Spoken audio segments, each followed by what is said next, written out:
एकीकडे महापालिका निवडणुकीची रणधुमाळी सुरू आहे, तर नांदेडमध्ये प्रभाग क्रमांक 19 मधील मतदारांनी मतदानावर बहिष्कार टाकण्याचा निर्णय घेतला।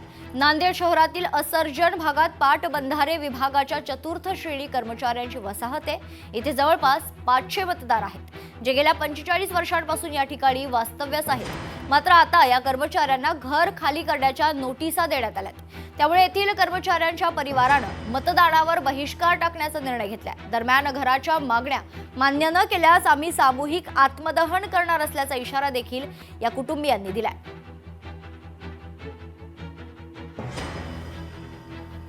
दरम्यान असर्जन रहिवाशांशी बातचीत केली लोकशाहीचे प्रतिनिधी कमलाकर बिरादार यांनी।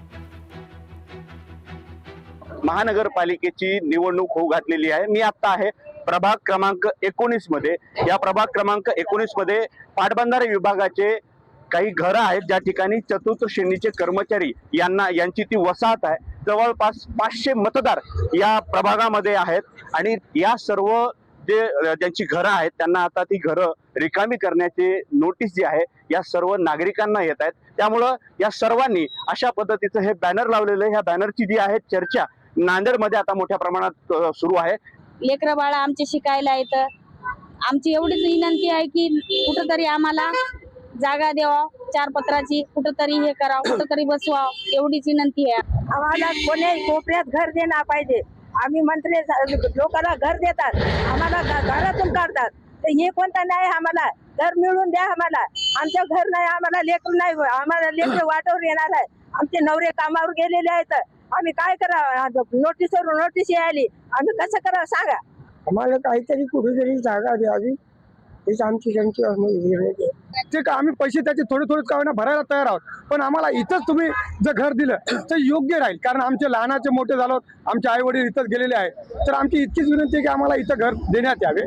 आणि जर आम्हाला तसं देता येत नसेल तर ब्युटी तत्वावर जे काय आम्हाला सरकारी व्हॅल्युएशन असेल त्या हिशोबाने आम्हाला पैसे भरायला सांगा, आम्ही दमदम ते पैसे भरून टाकून देऊ आणि इथंच आम्हाला घर द्यावे अशी आमची विनंती आहे। जर तुमची विनंती मान्य नाही झाली तर तुमचा पुढचा पवित्रा काय असणार आहे? आमच्या जर विनंतीला मान दिला नाही किंवा आमच्या जे कमलाकर बिरादार, लोकशाही मराठी, नांदेड। अमरावती मनपा निवडणुकीच्या पार्श्वभूमीवर महायुतीची बैठक पाहायला मिळते। भाजपा आणि शिवसेनेची महत्त्वाची बैठक संपली आहे। आम्ही जागा वाटप संदर्भात खरं तर चर्चा केलेली नाहीये, प्रभागनिहाय चर्चा केली आहे अशी माहिती शिवसेनेचे नेते आनंदराव अडसूळ यांनी दिली आहे।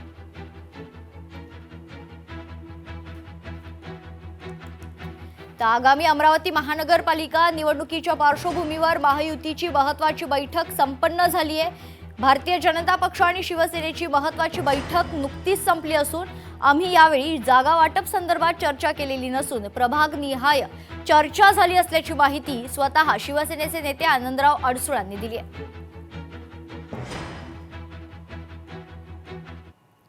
ठाकरे सेनेचे निवडून आलेले नगरसेवक माझ्या संपर्कात आहे अशी माहिती उदय सामंतांनी दिली आहे। भविष्यात ते भाजप किंवा आमच्या सोबत आले तर त्यांच्यावर कोणताही अन्याय होऊ देणार नाही। विकासासाठी येणाऱ्यांना खरं तर महायुतीत सन्मानाची वागणूक मिळेल असं वक्तव्य देखील उदय सामंतांनी केलंय। अनेक युनिटीचे निवडून आलेले नगरसेवक हे पालकमंत्री म्हणून विकासासाठी माझ्या संपर्कामध्ये आहेत। मी त्यांना सांगितलं की ते जर माझ्याबरोबर आले, माझ्या पक्षाबरोबर आले किंवा भाजपामध्ये आले तर आम्ही त्यांच्यावर काही अन्याय व्हायला देणार नाही। ते वर्षानुवर्ष आमच्या समवेत काम करतात, अशा पद्धतीची वागणूक त्यांना आम्ही देऊ। लोकशाही मराठी, ऐका, पहा, जागरूक रहा।